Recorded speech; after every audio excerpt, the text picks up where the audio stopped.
মমতা ব্যানার্জির এই লড়াইকে স্বাগত জানিয়ে আমার জীবনের মাঝ বয়স পেরিয়েও আজকে এই জায়গায় আমাকে এখানে আসতে হলো। কারণ দেশের বিবাদ বিসম্বাদ বিভাজন যে কঠিন জায়গায় পৌঁছে গেছে, এর বিরুদ্ধে যদি আমরা লড়াই করতে না পারি, তাহলে আমার মনে হয়েছে দেশের প্রতি যে দায়িত্ব আমার ছিল সেই দায়িত্ব পালন করা হবে না।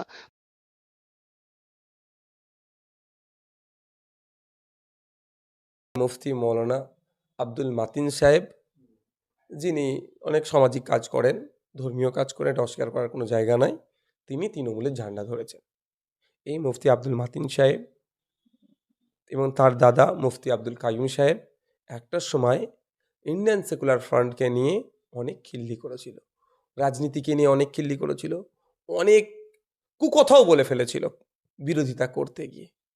তাহলে কি এখন অনেক ফতোয়া দিয়েছিলেন, তাহলে কি এখন তিনি তার দেয়া ফতোয়াতে কোন জায়গায় দাঁড়াচ্ছেন? তবে আমি বারবার বলে এসেছি, আজকেও বলবো যে শিক্ষিত মানুষদেরকে রাজনীতিতে বেশি বেশি করে আসা দরকার। তবে এটুকু বলতে পারি, ঠিক যেমন আমার ভাইজান পীরজাদা কাসেম ভাইজান পচা সাম্যকে পা কেটেছে, দল চয়নের ক্ষেত্রে তার আরও ধৈর্য ধরা দরকার ছিল, বিবেচনা করার দরকার ছিল। আজকের দিনে বলবো তৃণমূল কংগ্রেসকে চয়ন করার ক্ষেত্রে মুফতি আব্দুল মাতিন সাহেবের একটু বিবেচনা করা দরকার ছিল। কারণ একটা তৃণমূল কংগ্রেস একটা বড় পলিসি হচ্ছে এটাই, যার এই আব্দুল মাতিন সাহেবরা দেখুন বিভিন্ন সময়ে মুসলিম ইস্যুতে তারা প্রতিবাদ করেছেন, কিন্তু বেশ কয়েকটা বছর আমরা অদ্ভুতভাবে লক্ষ্য করছিলাম, হরিয়ানাতে কিছু হলে, গুজরাটে কিছু হলে, অসমে কিছু হলে, ত্রিপুরায় কিছু হলে, উত্তরপ্রদেশে কিছু হলে, মুসলমানদের উপর অত্যাচার হলে এনারা খুব সুন্দর করে প্রতিবাদ করতেন মুসলিম জাতির হয়ে।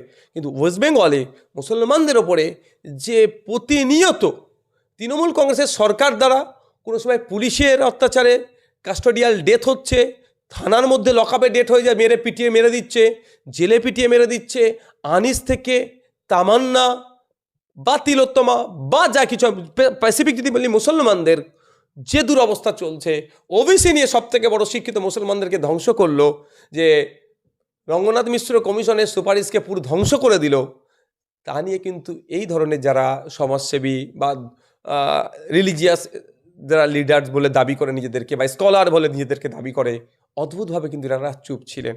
হয়তো চুপ থেকে কোনো একটা জায়গায় বার্তা দিতে চাইছিলেন যে আমি তো তোমাদেরই লোক, প্রয়োজনে তুমি আমাকে ব্যবহার করতে পারো।